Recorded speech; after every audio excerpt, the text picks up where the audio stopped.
Alors ici, j'ai tapé ceci dans Google. J'aurais pu utiliser Bing. Pendant tout un temps, j'ai utilisé Bing parce que la fonctionnalité pour afficher les images haute définition dans Google semblait avoir disparu. Mais il paraît que ça ne fonctionne pas trop mal. Donc on va réessayer avec Google, pourquoi pas. Mais Bing, c'est aussi un bon moteur de recherche qui ressemble très fort à Google et qui peut vous donner des résultats différents. En tout cas, voilà. Dans Google, j'ai tapé New York et entre guillemets, écrit exactement comme ça, public domaine. Et Google va me donner des résultats, bien sûr. Ça ne veut pas dire que les images que je vais voir sont d'office du domaine public. Parce qu'il y a des petits malins qui mettent des images sur le web et qui indiquent « Not in public domain ». Et quand on fait une recherche sur les images du domaine public, ces images-là apparaissent parce qu'il y a le mot « public domain » dedans. Donc il faut faire gaffe, il faut toujours aller voir, avant de prendre l'image et vraiment l'utiliser commercialement, voir sur quelle page web elle se trouve, quelles sont les conditions qui sont expliquées sur la page. Donc je passe ici à la partie images et on va utiliser les outils de Google. Outils, voilà. Alors taille, la taille, je vais demander des grandes images. Voilà. OK. Alors, c'est dommage qu'on ne peut pas... Oui, évidemment, on ne peut pas tout faire. Comment est-ce qu'on fait maintenant dans Google? Parce que franchement, je vais utiliser Bing longtemps. Hein. Pour avoir la taille de l'image précise qui s'affiche. Dans paramètres, là, oui. Ah, ils l'ont mis là maintenant. Recherche avancée, d'accord. Oh non, c'est pourri ça.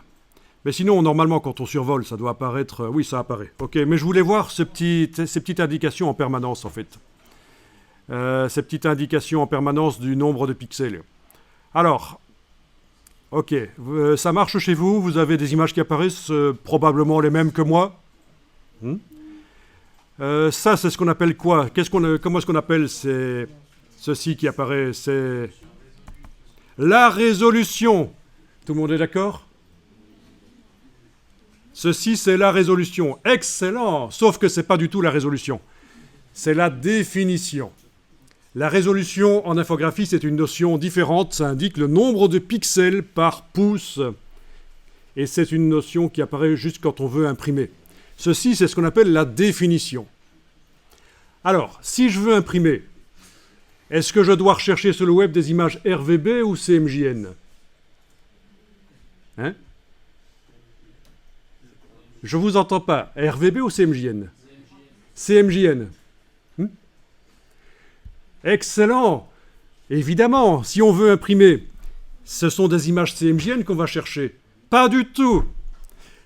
Les images CMJN, vous oubliez, ça fait 15 ans que Adobe préconise d'utiliser des images RVB dans ses documents. Même quand vous faites un document pour l'impression, Adobe dit que vous devez utiliser des images RVB.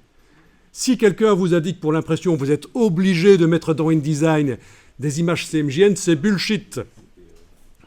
Parce que la personne, déjà, elle vous a dit quoi? Vous devez mettre des images CMJN. Est-ce qu'elle vous a dit quel CMJN? Du Fogra 27, du Fogra 39, du Euroscale Coated, du Euroscale Uncoated? Quel CMJN? Mais il est probable que vous ne saviez pas vous-même qu'il existait plein de CMJN différents. Donc, ce qu'il faut, c'est utiliser des images RVB dans vos documents de mise en page.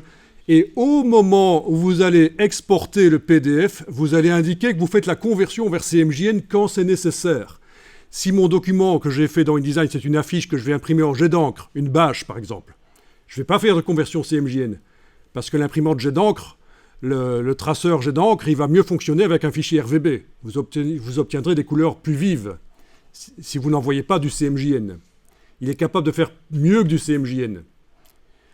Si c'est pour une impression chez un imprimeur, vous lui demandez, tiens, quelle est la norme?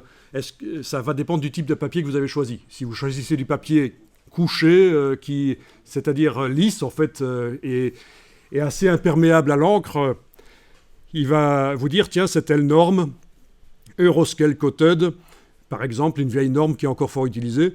Si vous avez choisi du papier graineux avec de l'encre qui va entrer dans les fibres, c'est du uncoated, du non couché.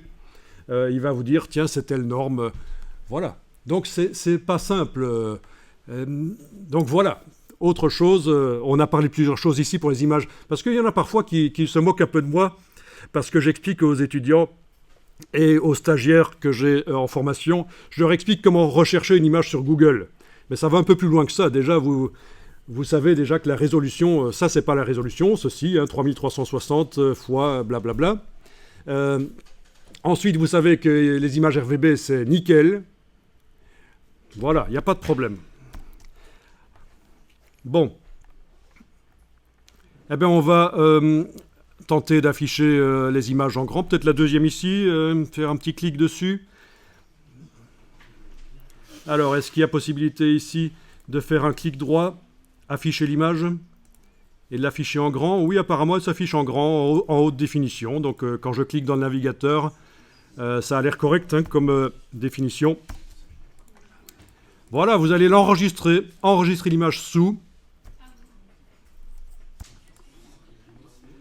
Et vous l'enregistrez dans le dossier d'assemblage que vous avez téléchargé et dézippé, donc celui-ci.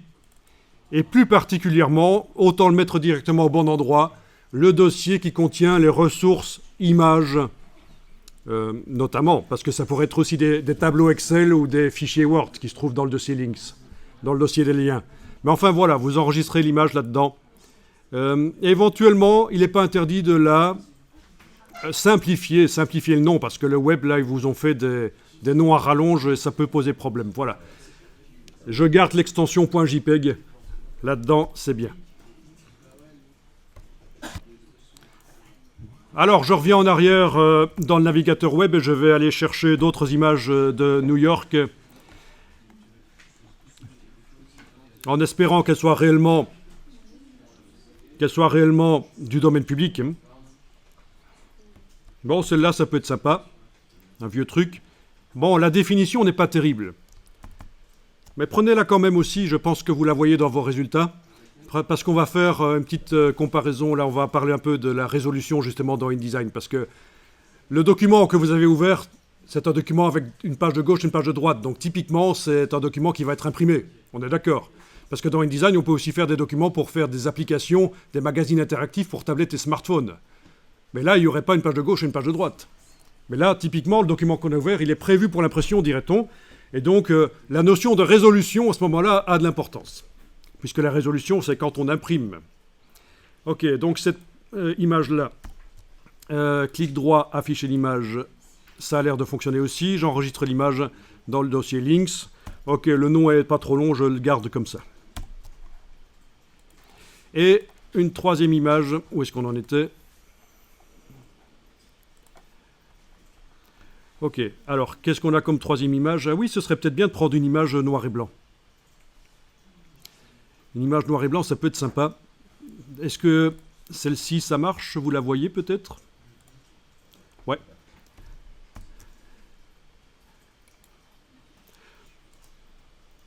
Ceci dit, j'aurais pu prendre une couleur et la transformer en noir et blanc aussi. Enfin, voilà. Ok, le nom n'est pas trop long, je garde le nom comme ça aussi, c'est bien. Alors, on peut utiliser des images JPEG dans la mise en page InDesign, mais à un certain moment, ce sera intéressant de les transformer en version Photoshop pour pouvoir les retravailler. Donc, voilà. On va les garder comme ça pour l'instant. Et on va les amener dans nos pages 24 et 25 dans le document ici.